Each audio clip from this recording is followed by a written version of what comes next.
નમસ્કાર. તારાના આ ખાસ કાર્યક્રમમાં આપનું સ્વાગત છે. શ્રેયસ આ નામથી અમદાવાદની દરેક વ્યક્તિ વાકેફ હશે. એક એવી સંસ્થા જે છેલ્લા 50 વર્ષોથી સક્રિય છે બાળ વિકાસ માટે અને જે જાણીતી છે તેની અનોખી શિક્ષણ પ્રણાલી માટે. અહીં બાળકોને માત્ર ભણતર જ નહીં પરંતુ જીવન જીવવાની કળા પણ શીખવાડાય છે. મેડમ મોન્ટેસરી બાળકોના વિકાસની આ પદ્ધતિના પ્રણેતા ગણાય છે, જેમની પ્રેરણા સાથે શ્રેયસનો જન્મ થયો. અહીં આવતું દરેક બાળક એક કુમળું ફૂલ છે જેને ખીલવાની તક અપાય છે. આવો ઝાંખીએ બાળકોની એ દુનિયામાં અને સહભાગી બનીએ શ્રેયસની એ અવિરત યાત્રાના. 1947 ભારતની સ્વતંત્રતાનો ઉદયકાળ. આ ઐતિહાસિક વર્ષમાં ગુજરાતના અમદાવાદ શહેરમાં પણ એક જ્યોત પ્રગટી હતી. આ જ્યોત હતી બાળ વિકાસની, બાળ સ્વતંત્રતાની, અને તેને પ્રગટાવનાર હતા અમદાવાદના જાણીતા ઉદ્યોગપતિ અંબાલાલ સારાભાઈના પુત્રી લીનાબેન સારાભાઈ. જી હા, આપણે વાત કરી રહ્યા છીએ શ્રેયસ પ્રતિષ્ઠાનની, એક એવું કેન્દ્ર જે સમર્પિત છે બાળકોને. શિક્ષણ સંસ્કાર જન્મથી શરૂ થાય છે, અક્ષરોથી નહીં પણ આપણા વાતાવરણથી પ્રાપ્ત પ્રથમ પ્રતિભાવથી. મેડમ મોન્ટેસરીના આ શબ્દોને યથાર્થ બનાવવા નવેમ્બર 47માં લીનાબેન અને મનોરમાબેન સારાભાઈએ શ્રેયસનો પાયો નાખ્યો. એ વખતે આ સંસ્થા માત્ર એક નાનકડું સ્વરૂપ હતું, જેને વિકસાવવું એ લીનાબેનનું સપનું હતું. મને જ્યારે નાનો બાળક હતો ત્યારે મને વિચાર આવતો હતો કે આ બાળકને ક્યાં હવે મારે મૂકવો. મને કોઈ સરકારી શાળામાં કે કોઈ પબ્લિક સ્કૂલમાં કે વિદેશ મોકલવો નહોતો. મને લાગ્યું કે આ જરૂરિયાત મને લાગે છે એવું ઘણી માતાઓને લાગતું હશે કે આ બાળકને માટે હું શું કરું. તો અમે થોડી માતાઓ ભેગી થઈ. એ દરમિયાન હું મેડમ મોન્ટેસરીને પણ મળી અને પછી એમનો અમને ઘણી વખતનો સાથ મળ્યો, જેમાં એક જે તે સાથે ને સાથે રહ્યા અને મને ઘણું એમની પાસેથી શીખવા મળ્યું. એની આગળ ગાંધીજી અને રવિન્દ્રનાથને પણ મળી અને એવા ઘણા બધા મોટા ચિંતકો, કલાકારો, એ બધાને મને મળવાનું મળ્યું. મને ઘણી બધી બાજુઓ દેખાઈ કે હું એ બાળકને આપી શકું. એ દરમિયાન અમે આ શ્રેયસનો વિચાર કર્યો. નાના બાળકો માટે પુસ્તકો બનાવવા, એને માટે કોઈ સાધનો બનાવવા, એને માટે એક સરસ વાતાવરણ કરવું. તેમાં મને એવો ખ્યાલ હતો કે બધી જુદી જુદી જગ્યાએ મકાનો હોય, એક મોટું બહુમાળી મકાન ન હોય, જુદા જુદા મકાનોમાં જુદી જુદી પ્રવૃત્તિઓ ચાલતી હોય. એમાં મને જે દરરોજની ઘરગથ્થુ પ્રવૃત્તિ પણ બહુ મહત્વની લાગતી હતી. એ ઉપરાંત ગણિત છે કે વિજ્ઞાન છે કે ભાષા છે, એ પણ એટલું જ મહત્વનું લાગતું હતું કે મને લાગ્યું કે અહીંયા એક બાળકો માટે એક સુંદર જગા બનાવું. આ જ સપનાને એક સાકાર રૂપ આપવા માટે 1961માં શ્રેયસને એ નાનકડી જગ્યામાંથી નવા કેમ્પસમાં ખસેડવામાં આવ્યું. અહીં બાળકોને ભણાવવા કરતા તેમની રસવૃત્તિ પોષાય એને મહત્વ અપાયું. નૃત્ય હોય, સંગીત હોય,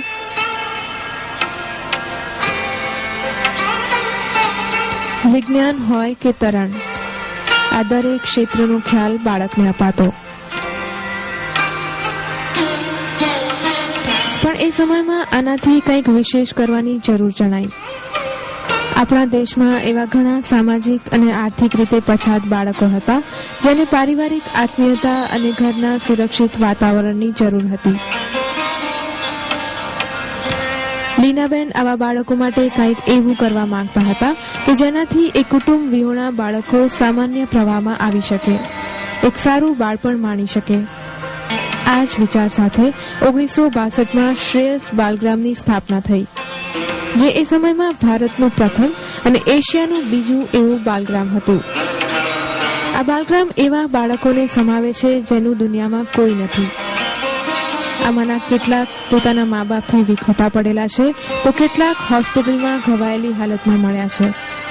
કેટલાક અનાથ આશ્રમમાંથી લવાયા છે તો કેટલાક ખુદ તેમના મા બાપ દ્વારા તરછોડાયા છે. આવા બાળકોને એક આદર્શ કૌટુંબિક વાતાવરણ મળે તેની જવાબદારી બાલગ્રામે ઉપાડી. 4 બાળકો સાથે બાલગ્રામની શરૂઆત થઈ. શાંતિબેન શાહ આ બાલગ્રામના પ્રથમ માતા બન્યા અને શરૂ થઈ એક સંયુક્ત પરિવાર યોજના, જ્યાં એક માતાને બાળકો મળે છે અને જેમાં એક બાળક માતાને જુએ છે. ઘરનું દરેક કામ માતા કરે અને બાળકો એ દરેક કામમાં સહભાગી બને. એવા ઘણા બાળકો આસપાસ ઝૂંપડપટ્ટીમાં અને રસ્તા ઉપર હતા કે જે કદી અમારી પાસે આવી જ નહોતા શકતા. એટલે મને થયું કે આ બાળકોને પણ અમે સાથે લઈ લઈએ. હવે બાળકોને રાખવા કેવી રીતે અસંખ્ય હતા, એટલે અમે વિચાર કર્યો કે પહેલા એક પ્રયોગ કરી જોઈને એવા 4 બાળકોને લઈ આવીએ કે જેને કોઈ મોકલનાર જ નહોતું, જેને ઘર જ નહોતું, જેને કોઈ સગાવાલા નહોતા. એટલે પછી અમે એક ઘરનો વિચાર કર્યો. પણ મને મારો પોતાનો વિચાર આવ્યો કે 4 બાળકોનું એક કુટુંબ બસ નથી. 8 જુદી જુદી ઉંમરના છોકરા છોકરીઓ બધા સાથે હોય, એમાં એક નવું જન્મેલું પણ બાળક હોય, તો એવા બધા બાળકોને હું ભેગા કરું. એટલે અમે પછી નવા જન્મેલા, તજાઈ ગયેલા, મા બાપ વિહોણા એવા બાળકોને પણ લઈ આવ્યા. જોકે આ વિચારને અમલમાં મૂકતા પહેલા લીનાબેને બાળ માનસને સમજવા માટે ઘણો ઊંડાણપૂર્વકનો અભ્યાસ કરવો પડ્યો હતો.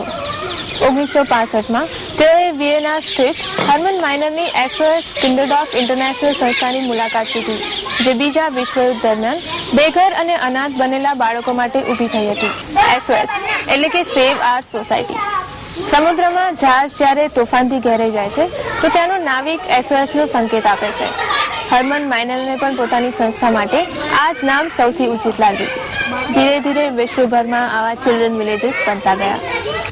1968માં અમદાવાદનું બાલગ્રામ પણ આ આંતરરાષ્ટ્રીય સંસ્થા સાથે જોડાઈ ગયું. એ જ વર્ષમાં તત્કાલીન પ્રધાનમંત્રી શ્રીમતી ઇન્દિરા ગાંધીએ અમદાવાદના બાલગ્રામનો SOS બાલગ્રામ તરીકે વિધિસર શિલાન્યાસ કર્યો. ત્યારથી લઈને આજ સુધી અનેક પ્રતિભાઓ આ બાલગ્રામની મુલાકાત લઈ ચૂક્યા છે. નોંધનીય વાત તો એ છે કે શ્રેયસની એ વર્ષો જૂની પ્રણાલી આજે પણ જળવાઈ રહી છે. વહેલી સવારે યોગાસન, જ્યાં બાળકોને સ્વાસ્થ્ય કઈ રીતે સાચવવું તે શીખવવામાં આવે છે.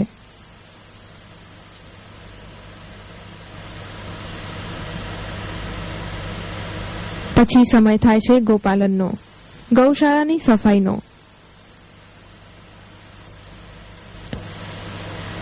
પણ વચ્ચે વચ્ચે માતાની નજર ચૂકીને આ બાળકો તોફાન કરવાની તક ચૂકતા નથી. માતા પણ આ બાળકો સાથે બાળક બની જાય છે. આ નાનકડા ભૂલકાઓ માતાને કામમાં પણ મદદરૂપ થાય છે. અને હવે ભોજન, પણ એ પહેલા પ્રાર્થના.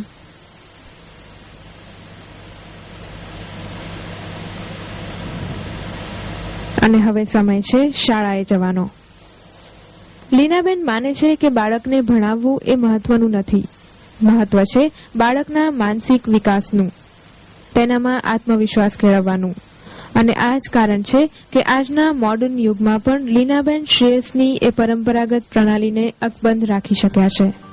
મને લાગે છે કે દરેક દેશમાં એક કઈ આગવી રીત હોય છે રહેવાની, અને એને જમીનને આબોહવા સાથે ખૂબ સંબંધ છે.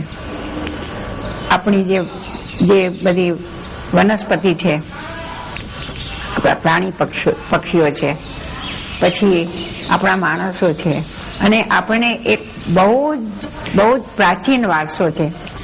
જે વારસો આપણે ગમે તેમ કરીએ પણ ઘણી રીતે હજી પણ આપણી સાથે છે. એટલે આનાથી કદી હું પોતે ઉખડી નથી ગઈ, નીકળી નથી ગઈ, અને એમાંથી હું મારું પોષણ લઉં છું. પણ જેમ ઝાડ જમીનના અંદર સ્થિર હોય છે, એના મૂળિયા હોય છે, પણ પછી થડ થઈને એના જે ડાળા હોય છે તે બધે પ્રસરીને બહારની જે સૃષ્ટિ છે તેની સાથે ભળી જાય છે. તેવી રીતે મનુષ્યનું પણ હું માનું છું કે એને ઉખડી જવાની જરૂર નથી. એ જે ભૂમિકામાં છે એ ભૂમિકાની આબોહવા, એની બધી જે કોઈ રીત રસમ, આપણું ખાવાનું, આપણું રહેવાનું, એ બધું ખૂબ જ એના પર આધાર રહે છે. હવે એમાં જ રહીને અમે વિકાસ કર્યો છે અને જરૂર પ્રમાણે થોડો થોડો ફેરફાર કર્યો છે. પણ અમને એવું નથી લાગ્યું કે અહીંયા બહુ કપડાં પહેરવાની જરૂર છે, અમને એવું નથી લાગ્યું કે બૂટ મોજાની જરૂર છે, અમને એવું નથી લાગ્યું કે અહીંયા કંઈ બહુ જ ઠંડી છે કે બહુ જ ગરમી છે. આપણે એક એવી સરસ આબોહવામાં જીવીએ છીએ કે જેમાં આપણે બહુ જ સ્વાભાવિક રીતે રહી શકીએ, એમાં બીજા દેશો જેવી કૃત્રિમતા અને એની જરૂર નથી. એટલે અમે એમાં જ રહીએ છીએ અને થોડા ફેરફારો કરીએ છીએ. આમ સમય અને સંજોગોની સાથે આ બાળકો પોતાની જાતને અનુકૂળ બનાવી દે છે. બાલગ્રામનો એક મહત્વનો પહેલું એ પણ છે કે આ બાળકોને અન્ય બાળકોથી અલગ નથી રખાતા. સંજોગોના શિકાર રહી ચૂકેલા આ બાળકોને પણ અધિકાર છે પોતાનું બાળપણ સામાન્ય રીતે વિતાવવાનો. માતાનો પ્રેમ અને હૂંફ લઈને નીકળેલા આ બાળકો માટે આગળ શું છે, જાણીએ એક નાનકડા વિરામ બાદ. એક જાતની સંસ્થા થઈ જાય છે. એટલે આ બાળકોને તમે ખાવા પીવાનું ને ઘર આપો ને કપડાં આપો એ બસ નહોતું, પણ એમને પોતાના જીવનની તૈયારી કરવાની હતી. અને એ તૈયારી માટે અમે જેટલી બને એટલી જાતની વ્યવસ્થા આપી. કોઈ પણ જાતની રૂઢિચુસ્ત પદ્ધતિથી અલગ અહીં બાળકોને છૂટ છે પોતાની પસંદગીનું કાર્ય કરવાની. અને ધ્યાન રહે, આ પ્રવૃત્તિઓ પણ બાળ વિકાસ માટે એટલી જ જરૂરી છે. આ સાધનો ખુદ મેડમ મોન્ટેસરી દ્વારા ડિઝાઇન થયા છે, જે જ્ઞાનની સાથે ગમ્મત કરાવે છે.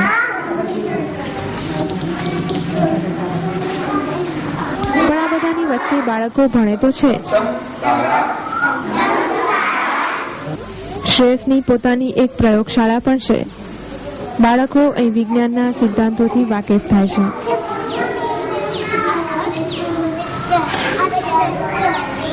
શરીરના અંગો વિશે અહીં પ્રેક્ટિકલ નોલેજ અપાઈ રહ્યું છે. અને આ છે શ્રેયસની લાઇબ્રેરી, જ્યાં બાળકો પોતાના ગમતા વિષયોનું વાંચન કરે છે.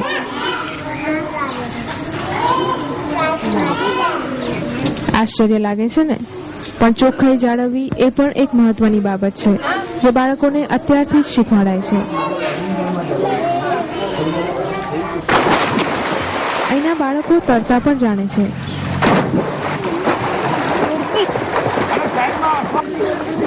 આ સિવાય સમયાંતરે અહીં સાંસ્કૃતિક કાર્યક્રમો પણ યોજાય છે, જેનું આયોજન પણ ખુદ બાળકો જ કરે છે.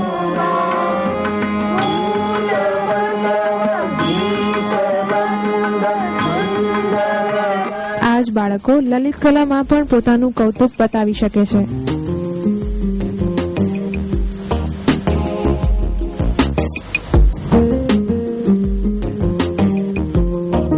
જાણો છો આ લાંબુ ચિત્ર કોના હાથોની કમાલ છે? એ જ નાના ભૂલકાઓની, જે વર્ષો પહેલા આ સંસ્થાના વિદ્યાર્થીઓ રહી ચૂક્યા છે.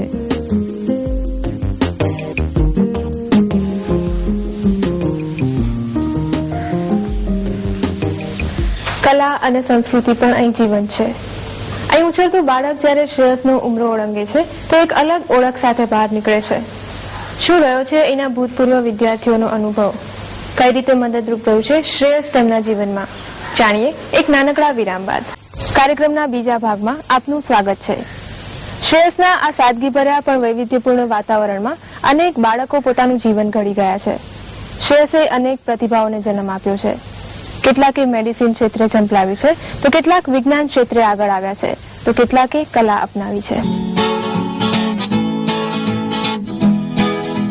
શ્રેયસમાં જ્યારે હું લગભગ 7 વર્ષનો હોઈશ ત્યારે થોડા મહિના હું હતો, પણ મને એવું લાગે છે કે મારા જીવનમાં શ્રેયસના મેં જે સમય ગાળ્યો તે સૌથી અગત્યનો પુરવાર થાય છે. જે સામાન્ય વસ્તુઓ જે છે તે તો જાણવા મળી જ, જેવી કે એક સુઘડતા, નિયમિતતા, પછી જુદા જુદા લોકોને લીનાબેન બોલાવી લાવતા, બધી રવિશંકર મહારાજ હોય કે ગોસ્વામી ગણેશ દત્તજી હોય કે જવાહરલાલ નહેરુ હોય, આવા લોકો આવે એટલે એક જે મહાન લોકો છે એના પ્રત્યે એક આદર, એને સાંભળવા મળે, આ બધું ખૂબ લાભ મળતો. પણ મને જે સૌથી વધારે મારા માટે અગત્યનું છે તે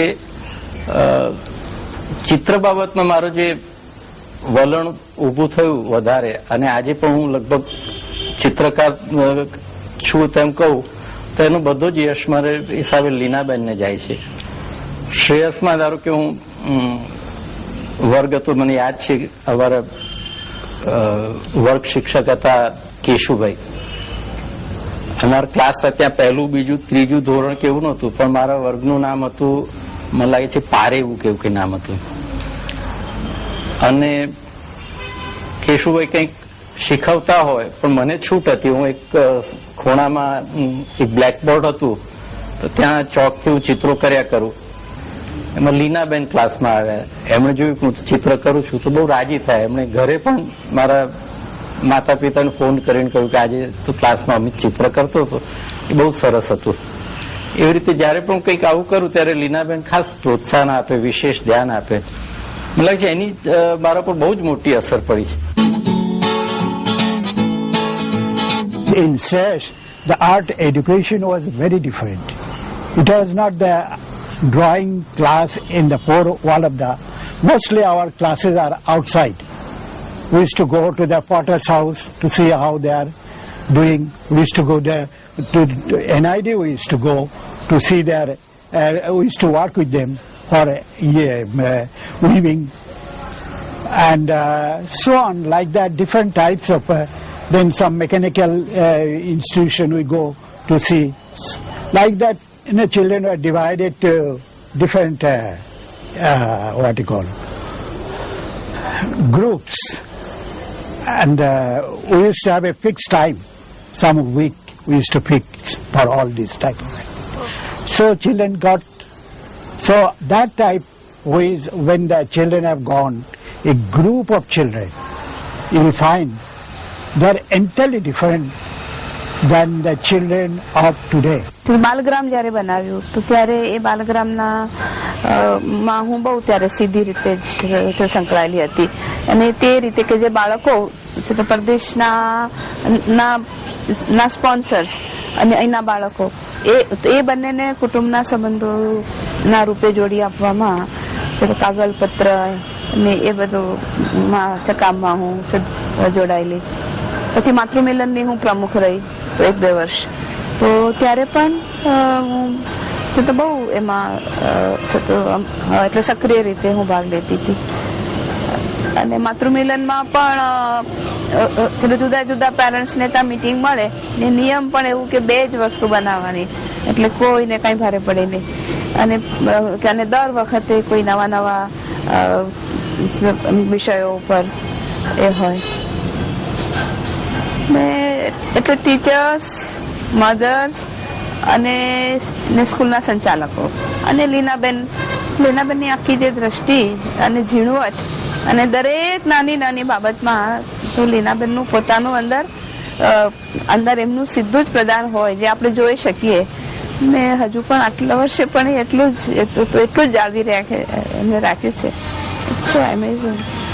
આજે લીનાબેન પોતાના એ વર્ષો પહેલા સોવેલા સપનાનું સાકાર રૂપ જોઈ એક સંતોષની લાગણી અનુભવે છે. તેમની આ માનસ સંસ્થા પોતાના અથાગ પ્રયત્નો અને પ્રયાસોથી એક વટવૃક્ષ બની ચૂકી છે. પણ આ કહાણીનો અંત નથી.